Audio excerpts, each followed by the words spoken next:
Alhamdulillah nahmaduhu wa nasta'inuhu wa nastaghfiruh wa na'udzu billah min syururi anfusina wa min sayyiati a'malina. May yahdihillahu fala mudilla lahu wa may yudlil fala hadiyalah. Kita lanjutkan bahasan khutbah wada Rasul yang berkaitan dengan kehidupan suami istri, khususnya pada bagian suami diriwayatkan oleh At-Tirmidzi. Dan sekarang kita buka bukunya halaman 82, yaitu beberapa ibroh. Jadi setelah kita bahas teks hadis, sanad atau rawinya, kemudian syarah, sekarang beberapa ibroh yang bisa kita ambil dari hadis tersebut. Isi khutbah Rasul itu cukup panjang, tapi dalam kaitan ini hanya yang berkaitan dengan hak dan tanggung jawab suami istri. Karena Rasul berpesan agar para suami menjaga dan memenuhi hak dan kewajibannya. Di hadis ini merupakan cuplikan ya dari nasihat Rasul pada umat ketika ibadah haji, yang menurut Ibnu Hajar Al-Asqalani ketika wukuf di Arafah di Haji Wada. Kemudian bagaimana pula sikap dan tindakan suami mengatasi krisis keluarga, khususnya bila istri menyimpang atau bila melakukan pelanggaran, dan di dalam hadis ini katakan pelanggaran berat. Itu ibrah yang pertama. Kemudian tindakan yang patut kita garis bawahi di sini merupakan tanggung jawab dalam keluarga, tanggung jawab suami dalam keluarga. Pertama, bersikap ihsan atau baik dalam sikap, ucap, dan tindakan. Kemudian yang kedua, menyediakan nafkah, kiswah secara patut dan layak. Kiswah dan nafkah itu diserahkan menjadi milik istrinya. Jadi ada kiswah dan nafkah yang diberikan kepada istrinya. Beda dengan tempat tinggal. Kalau tempat tinggal itu tanggung jawab suami menyediakan, bukan wajib memberi. Ya. Menyediakan, makanya terserah kesepakatan dalam rumah tangga mereka, apakah rumah yang dibeli oleh suami itu diserahkan menjadi milik istri atau milik suami, tapi istri ikut, atau milik berdua. Itu tergantung kepada kesepakatan, karena di dalam Islam tidak diatur urusan suknah atau tempat tinggal itu.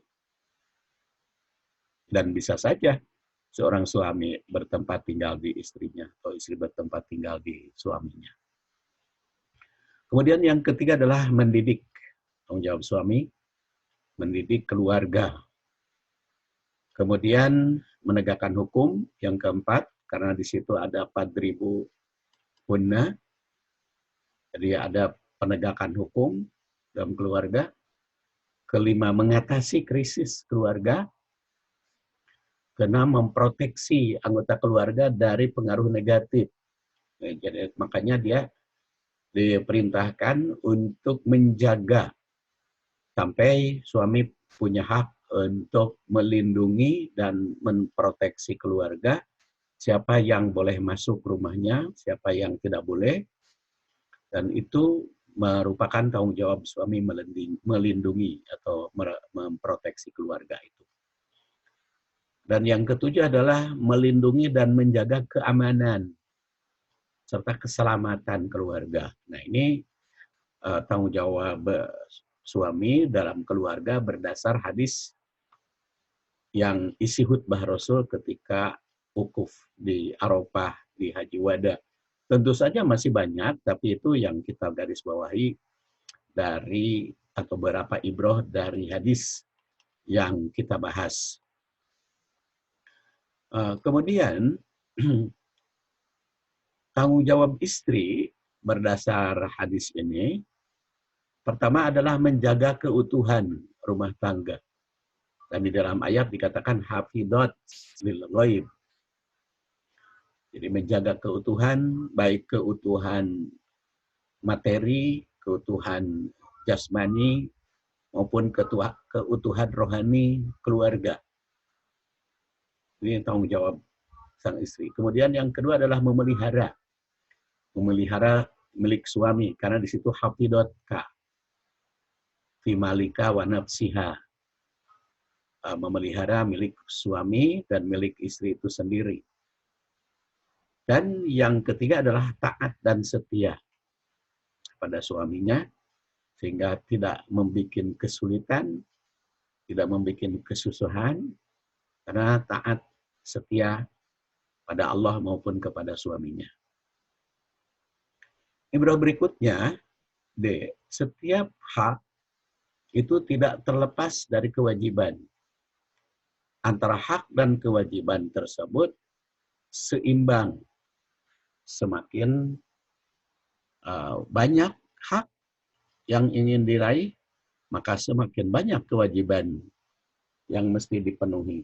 Jadi kalau ingin meringankan kewajiban, maka haknya dikurangi, diringankan pula.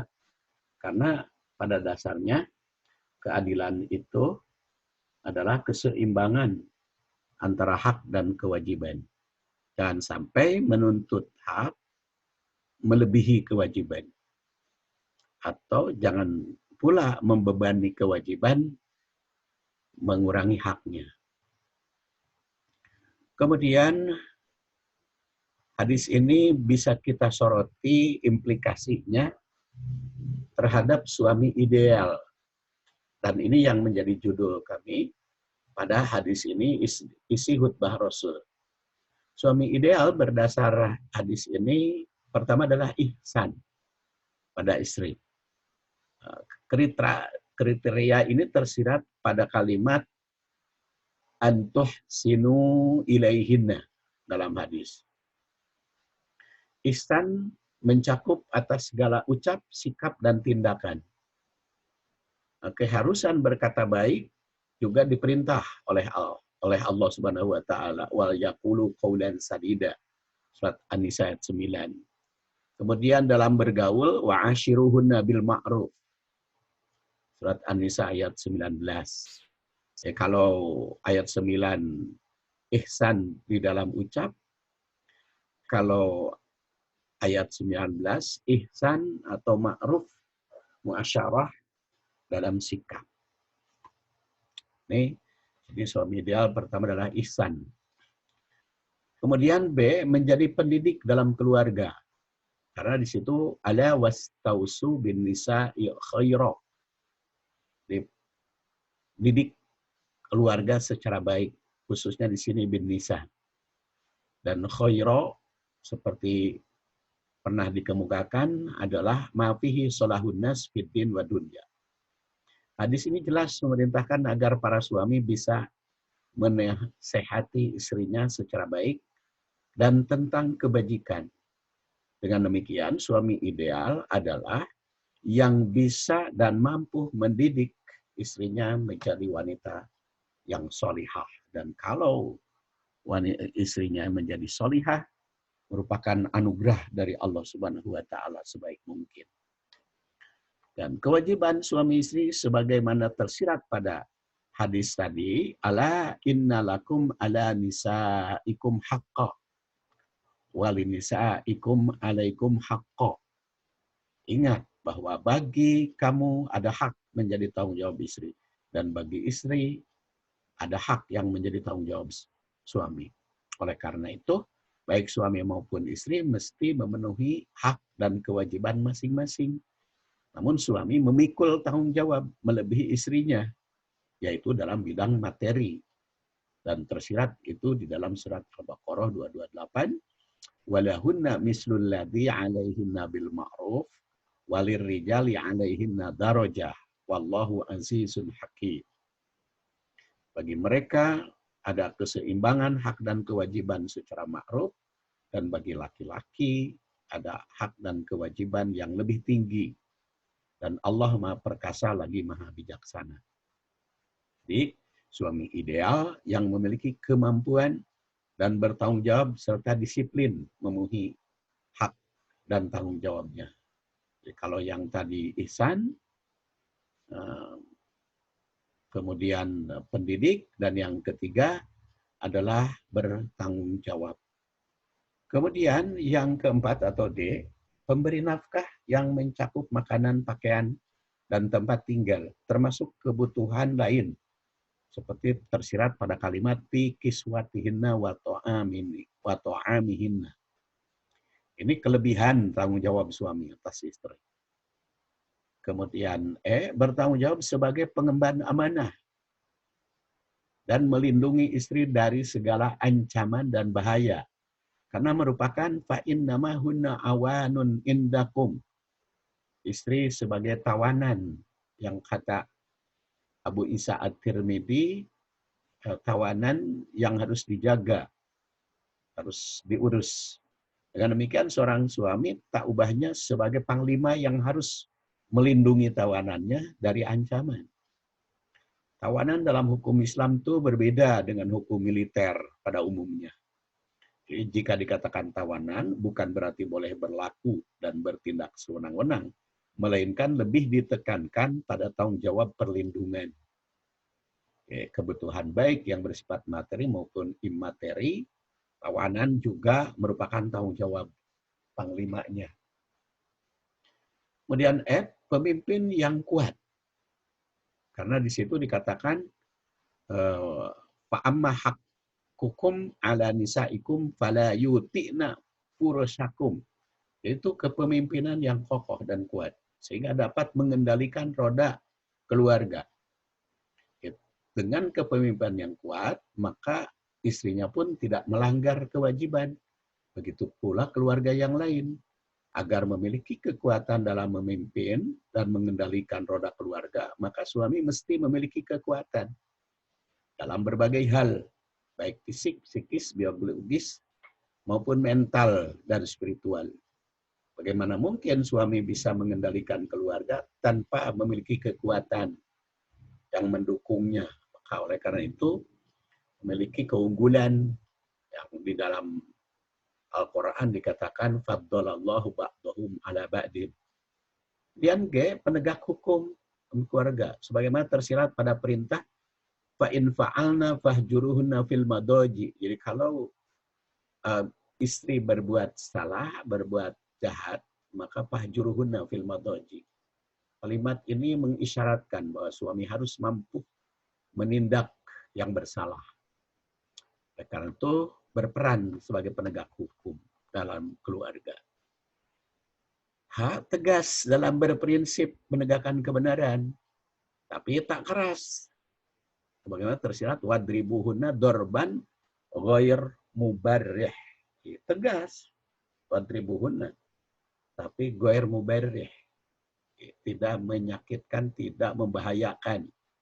Kalimat ini mengandung pengertian agar suami berani tegas dalam menerapkan prinsip kebenaran, tapi tidak keras, sehingga menimbulkan luka. Jangan sampai. Pukulan merupakan simbol tindakan tegas terhadap pelanggar aturan, sedangkan larangan melukai merupakan simbol tidak boleh berbekas, tidak pula bersifat kejam. Kemudian tidak menyulitkan istri dan tidak mencari-cari kesalahan. Ini tersirat juga pada firman Allah, fa'in ata'nakum fala tabghu 'alaihinna sabila. Kalau mereka sudah taat, maka jangan mencari-cari kesulitan. Dan dia tidak melampaui wewenangnya sebagai suami. Dalam hadis, laisa tamlikuna minhunna syai'an ghairu dzalik. Tidak memiliki kelebihan lebih dari itu selain daripada asro atau awanun. Jadi tidak melebihi wewenangnya, tidak melampaui batas kewenangannya, dan tidak boleh terlanjur melebihi apa yang ditetapkan. Kemudian suami ideal juga memproteksi istri dari pengaruh negatif serta melindungi keamanan dan keselamatan. Jadi kalimat fala yuwati'na furusakum man takrahuna wala ya'dhanna fi buyutikum liman takrahun, itu memberi isyarat bolehnya seorang suami mencegah istri menerima sembarang orang. Jadi suami punya hak untuk mengatur bahwa istrinya tidak boleh bergaul dengan ini, tidak boleh bergaul dengan ini, tidak boleh berhubungan dengan yang tidak ia senangi. Ini suami punya hak mengungkapkan siapa yang boleh, siapa yang tidak boleh digauli, siapa pula yang boleh masuk rumah, siapa pula yang tidak. Hal ini mengisyaratkan bahwa suami ideal adalah yang memiliki kemampuan menjaga keselamatan dan keamanan istrinya, baik lahir maupun batin. Itu suami ideal. Yang tentu saja hadis yang dihutbahkan oleh Rasul ketika Haji Wada itu banyak nilai-nilai yang terkandung, yang bisa kita gali sedalam-dalamnya, seluas-luasnya. Tapi yang kita soroti di sini adalah dari sudut suami ideal. Mudah-mudahan ada guna dan manfaatnya. Kita akhiri. Subhanakallahumma wa bihamdik. Asyhadu an la ilaha illa anta. Astagfiruka wa atubu ilaik. Wassalamualaikum warahmatullahi wabarakatuh.